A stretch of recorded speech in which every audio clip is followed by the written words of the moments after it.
अस्सलाम वालेकुम दोस्तों, आज की इस वीडियो में हम बात करने जा रहे हैं सुल्तान सलाहुद्दीन अयूबी की एपिसोड नंबर 59 के बारे में, जहां पर सलाहुद्दीन और अयूब साहब तलवार बना रहे होते हैं। अयूब साहब कहते हैं, मारो बेटा, ये तुम्हारी लोहे जैसी कलाई के शयाने शान हो। ये कहकर अयूब साहब हथौड़े से मारते हैं। फिर सलाहुद्दीन कहता है, मारे बाबा, ताकि हक की राह में हमारी तलवार खून में लथड़ जाए। ये कहकर वो दोनों हथौड़े से मारते हैं। फिर अयूब साहब कहते हैं, मारो बेटा, ताकि तुम्हारा हुनरमंद हाथ इस तलवार को जिंदा करे।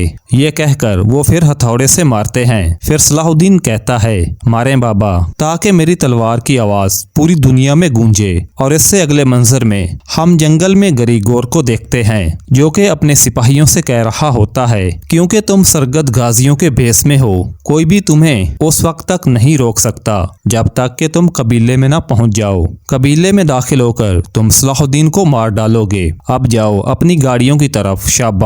ये सुनकर सिपाही गाड़ियों पर बैठ जाते हैं। फिर गरीगोर आग लेकर एक गाड़ी के पीछे लगाता है। फिर वो गाड़ियां वहां से रवाना हो जाती हैं। गरीगोर कहता है कि फिर हम सलाहुद्दीन के टुकड़े होते हुए देखेंगे। ये कहकर गरीगोर भी वहां से चला जाता है। इसके बाद हम कबीले में देखते हैं, जहां पर सलाहुद्दीन तलवार बना रहा होता है। अयूब साहब कहते हैं कि आला किस्म की तलवार बन गई है, जो ना झुकेगी और ना टूटेगी, बिल्कुल तुम्हारी तरह। ये सुनकर सलाहुद्दीन कहता है, इस तलवार का मुकद्दर जालिमों के जुल्म को मिटाना है और आलमे इस्लाम की फतूहात को लाना है, तब ही मैं इसका हक अदा कर पाऊंगा। फिर अयूब साहब कहते हैं, हक के रास्ते पे इंशाल्लाह बहुत सी फतूहात तुम्हारा मुकद्दर बनेगी बेटा। फिर सलाहुद्दीन कहता है, इंशाल्लाह बाबा, सब कुछ तरतीब से चलेगा। सबसे पहले हमें अवाराम से छुटकारा हासिल करने की जरूरत है। फिर हमारे मुकाबिल में आने वाले तमाम सलीबी हलाक हो जाएंगे इंशाल्लाह। इतने में घोड़ा गाड़ियां कबीले में दाखिल हो जाती हैं, जिन्हें देखकर अयूब साहब कहते हैं, सरगद गाजी आए हैं,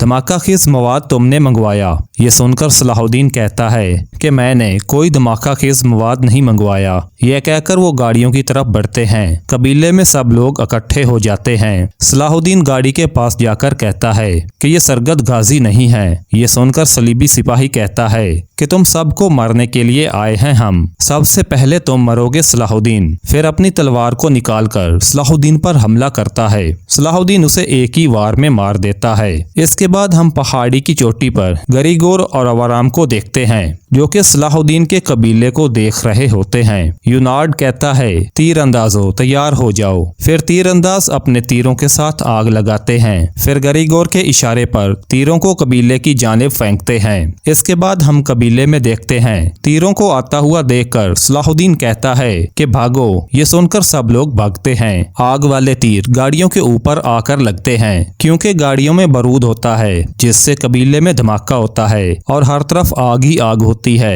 इस सारे मंजर को देखकर गरीगोर कहता है, सलाहुद्दीन अब टुकड़े टुकड़े हो चुका होगा, उसका कबीला अब खड़ा नहीं हो सकेगा। एक वार से हमने 2 शिकार कर लिए। फिर अवाराम कहता है, हमने सलाहुद्दीन जैसे खतरे को खत्म कर दिया। इसके बाद हम कबीले में देखते हैं, जहां सब लोगों की जान बच जाती है। फिर सब लोग खड़े होकर एक दूसरे को ढूंढते हैं। एक दूसरे को ढूंढने के बाद सलाहुद्दीन पारिस से कहता है, अपने आदमियों से कहो कि बिखर जाओ, एहतियाती तदाबीर बढ़ा दें। ये सुनकर पारिस वहां से चला जाता है। फिर अतसीस कहता है कि ये कुत्ते हमले करना बंद नहीं करेंगे, हम क्या करेंगे। ये सुनकर सलाहुद्दीन कहता है, अवारम ने ये किया, उसने सिर्फ कबीले को निशाना नहीं बनाया, बल्कि उसने मुझे भी निशाना बनाया है। बहरहाल अब मेरी बारी है, मैं उसका दिल अपने हाथों से निकाल दूंगा। इसके बाद अगले मंजर में हम जंगल में कारातैकन को देखते हैं, जो कि अपने घोड़े को घास खिला रहा होता है, जबकि इन लोगों को छुपकर विक्टोरिया देख रही होती है। और इसके साथ ही एपिसोड का इख्तिताम हो जाता है।